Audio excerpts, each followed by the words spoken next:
Oh, oh, oh. Now I see what's wrong. So let's go a little old school and check these ones, which are from 18, 19 and 2022. This one is flashing low voltage, but it's 20 volts. And it has been opened before, otherwise it wouldn't look like that. Be able to tell if it has been unopened. Yeah, this one has been used. Maybe cement, I don't know. Very fine white powder and probably a large heatsink. Flashing low voltage. So let's see how the cells are doing. Oh, no, it's some kind of protective cover like plastic. Yeah, that is plastic. Maybe corrosion protection. 20.18, 4.0. Yeah, everything should be 4.0. 4.0 and the last 4.0. So nothing wrong with the cells. Oh, here's the version BB. Let's check the probe. Can it be 23 key? 24 key. That sounds like an odd number. Usually they're around 10k. It could be a faulty probe. I will open one of the other ones and check the temperature probe. 19.26, also complaining about low voltage when it's not. Okay, here we have version A. And then we have one left. 11.02, no charge. Version A, 10.93, 3.3. Oh, here we have a completely dead cell. 100 millivolts, 110 millivolts. Nothing to do about that, but might be able to harvest the cells. Oh, another one, 0.9. That one could have been revived, but not 100 millivolt. That is just not safe or wise. Take the temperature probe on this one as well. Yeah, 23.3 kilo ohms. So I think that's it. I don't think I can fix any of these.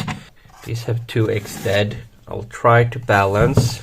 And this one, 19.26. It was green in the charger, so maybe it just was full, but the indicator says, well, this balanced.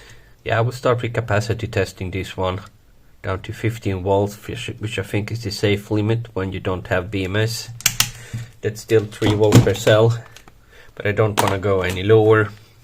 So when I was about to capacity test this one that had 19.26, it was only 15 volts.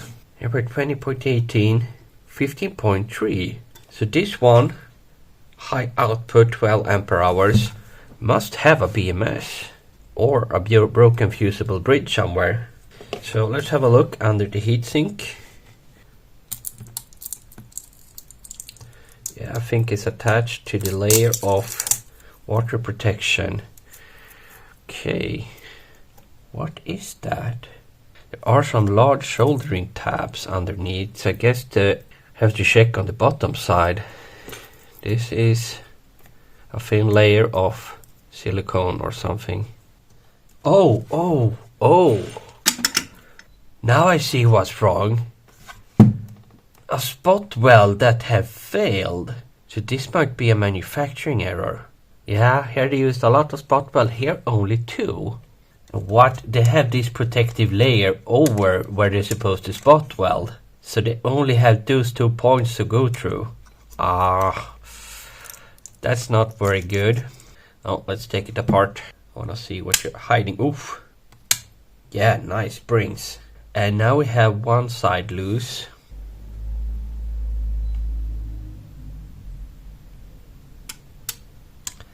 Can take that out, and it's a cooling plate similar to the other one with a plastic holder and some temperature silicone or something in the middle.